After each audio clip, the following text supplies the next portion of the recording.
Yes, well, obviously, as an internationally renowned shock jock, what I'm about to say now will come as no surprise to you all. I think we all need to calm down.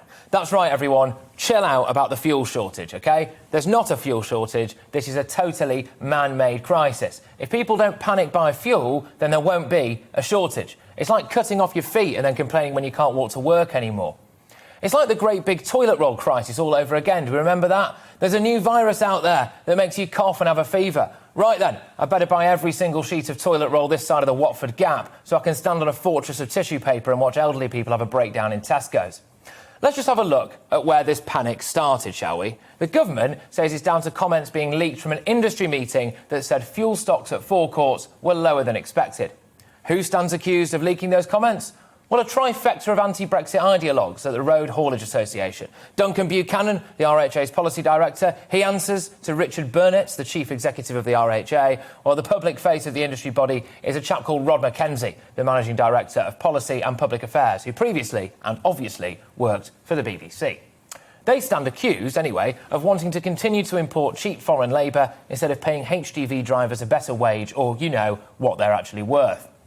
It has been repeatedly claimed that there is a shortage of around 100,000 drivers in the country, but the government disputes this, insisting that the true figure is close to 30,000, and that when it comes to tanker drivers, the shortfall is as few as 150 to 300 drivers. So that's where we are, allegedly. This fuel crisis has come from, apparently.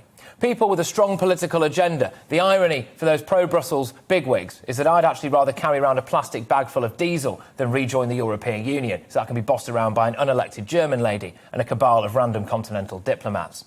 All joking aside, though, we do have a moral duty to not panic buy fuel, and this is why everyone needs to calm down.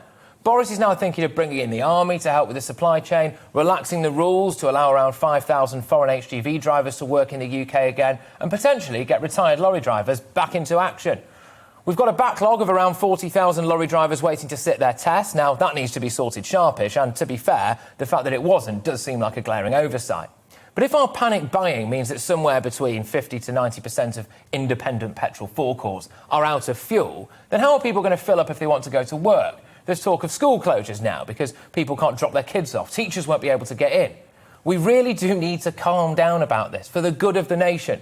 Come on, Britain, keep calm and carry on.